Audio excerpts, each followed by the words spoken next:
Hello friend, जय श्री कृष्ण। आप सभी को मेरे इस चैनल पर स्वागत है। तो आज हम बात करने वाले हैं करवा चौथ व्रत के बारे में। करवा चौथ व्रत की यह है सबसे सरल और सही तरीका। व्रत में मिलेगा 100 गुना फल। तो चलिए दोस्तों, जानते हैं कि वह क्या है। यह है करवा चौथ के व्रत और पूजन की उत्तम और सरल विधि। इस प्रकार आसान तरीके से व्रत करने पर भी व्रत का 100 गुना फल मिलेगा। करवा चौथ का त्यौहार सुहागिन महिलाओं के लिए बेहद खास होता है, जो हर साल कार्तिक कृष्ण पक्ष की चतुर्थी तिथि को मनाया जाता है।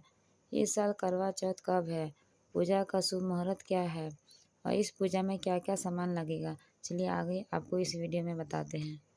इस साल ये तिथि 20 अक्टूबर की सुबह 6:46 में लग रही है और इसकी समाप्ति 21 अक्टूबर की सुबह 4:16 पर होगी। करवा चौथ व्रत की शुरुआत सुबह सरगी के साथ होती है। ये सरगी सूर्योदय से पहले ली जाती है।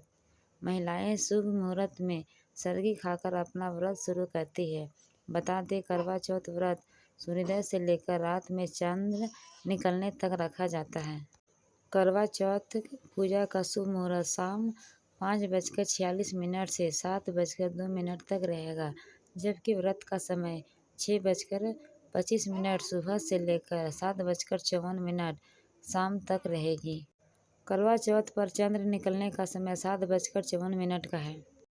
करवा चौथ की थाली में क्या क्या रखें। करवा चौथ की थाली में चांद को अर्घ्य देने के लिए तांबे का लोटा, फल फूल, सुहाग से जुड़ा सामान, करवा माता की फोटो, सिंह का करवा छलनी, आटे का दिया, जल, मिठाई, रोली, चंदन, कुमकुम, अक्षत, सिंदूर होता है। तो चलिए अब बात करते हैं करवा चौथ की पूजा सामग्री में क्या क्या लग सकती है। करवा माता की तस्वीर, छन्नी, कुमकुम, रोली, चंदन, फूल, कलश भर जल। करवा चौथ व्रत की कथा, हल्दी, चावल, मिठाई, अक्षत, पान, मिट्टी का करवा, कलश, दही, देसी घी, कच्चा दूध, मौली, शक्कर, शहद, नारियल। तो अब बात करते हैं करवा चौथ के महत्व के बारे में। करवा चौथ व्रत महिलाएं पति की लंबी आयु के लिए रखती है। इस व्रत में करवा माता, भगवान शिव और माता पार्वती और कार्तिकेय भगवान के साथ गणेश जी की पूजा की जाती है। महिलाएं अपने व्रत को चंद्रमा के दर्शन करने के बाद खोलती है। ये बेहद कठोर व्रत माना जाता है, क्योंकि इस दिन अन्न और जल कुछ भी नहीं ग्रहण किया जाता है।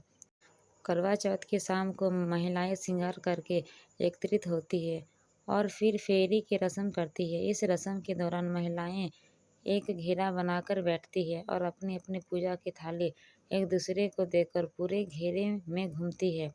इस दौरान एक बुजुर्ग महिला करवा चौथ की कथा सुनाती है। तो अब बात करते हैं करवा चौथ की पूजा विधि क्या है। सबसे पहले सूर्योदय से पहले स्नान करके व्रत रखने का संकल्प ले। फिर मिठाई, फल सेवन और पूरी की सरगी ग्रहण कर व्रत शुरू करे। संपूर्ण शिव परिवार और भगवान श्री कृष्ण की स्थापना करे। गणेश जी को पीले फूलों की माला, लड्डू और केले चढ़ाए। भगवान शिव और पार्वती को बेलपत्र और श्रृंगार की वस्तुएं अर्पित करे।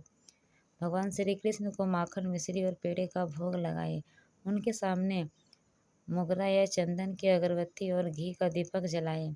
मिट्टी के करवे पर रोली से वास्तविक बनाए। करवे में दूध, जल और गुलाब जल मिलाकर रखें और रात को छन्नी में प्रयोग से चंद्र दर्शन करें और चंद्रमा को अर्घ्य दे। इस दिन महिलाएं 16 श्रृंगार जरूर करें, इससे सौंदर्य बढ़ता है। इस दिन करवा चौथ की कथा, कहानी या फिर सुननी चाहिए। कथा सुनने के बाद अपने घर के सभी बड़ों का चरण स्पर्श करना चाहिए। करवे पर 13 बिंदी रखें और गेहूं या चावल के 13 दाने हाथ में लेकर करवा चौथ की कथा कहे या सुने। कथा सुनने के बाद करवे पर हाथ घुमाकर अपने सासू जी के पैर छूकर आशीर्वाद ले और करवा उन्हें दे दे। 13 दाने गेहूं के और पानी का लोटा अलग रख ले। चंद्रमा निकलने के बाद छन्नी की ओट से उसे देखे और चंद्रमा को अर्घ्य दे। इसके बाद पति से आशीर्वाद ले, उन्हें भोजन कराए और स्वयं भी भोजन कर ले।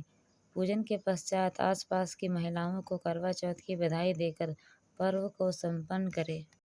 करवा चौथ के दिन करवा माता, चांद, माता पार्वती, विघ्नहर्ता गणेश, कार्तिकेय जी और भगवान शिव जी की पूजा का विधान है। इसलिए करवा चौथ व्रत के समय उनके मंत्रों का जाप जरूरी है। माता पार्वती जी का पूजा मंत्र, गणेश जी का मंत्र, शिव जी का मंत्र, कार्तिक जी का मंत्र, चंद्र जी का मंत्र एक बार जरूर जाप करें। करवा चौथ की इस पूजा में करवा चौथ की कथा का भी विशेष महत्व दिया गया है। करवा चौथ व्रत कथा के अनुसार एक साहूकार के 7 बेटे थे और साथ ही उनकी करवा नाम की एक बेटी थी। करवा चौथ के दिन बेटी ने अपने मायके में आकर अपनी भाभियों के संग व्रत रखा। जब सब भोजन करने लगी तो करवा ने भाइयों ने अपनी बहन को भी भोजन करने के लिए कहा। इस पर करवा ने कहा कि जब तक चांद नहीं निकलेगा तब तक वह भोजन नहीं करेगी। अपनी भूखी प्यासी बहन की हालत भाइयों से देखी नहीं गई। तब उसने अपने छोटे भाई से एक दीपक दूर एक पीपल के पेड़ में प्रज्वलित किया और अपनी बहन से बोला, बहन चांद आ गया है, अब अपना उपवास खोल लो। बहन नकली चांद को अर्घ्य देकर भोजन करने के लिए बैठ गई। जैसे ही उसने एक निवाला खाया वैसे ही उसके पति की मृत्यु हो गई। इसके बाद करवा शोकातुर होकर अपने पति के शव को लेकर 1 वर्ष तक बैठी रही और पति के शव पर उगने वाले घास को इकट्ठा करती रही। अगले साल जब कार्तिकीय कृष्ण चतुर्थी आई तो उसने फिर से पूरे विधि विधान से करवा चौथ का व्रत रखा, जिसके फलस्वरूप उसके पति के प्राण वापस आ गए। आप सभी को करवा चौथ की हार्दिक शुभकामनाएं। आशा करती हूँ कि आपको यह वीडियो पसंद आया होगा। यदि आप मेरे इस चैनल पर नए हैं तो मेरे इस चैनल से जुड़ सकते हैं ताकि हर एक वीडियो आप तक पहुँचे। आपको यह वीडियो अच्छा लगा होगा तो कमेंट शेयर ज़रूर करें। तो फिर मिलेंगे एक नई वीडियो के साथ। Thank you.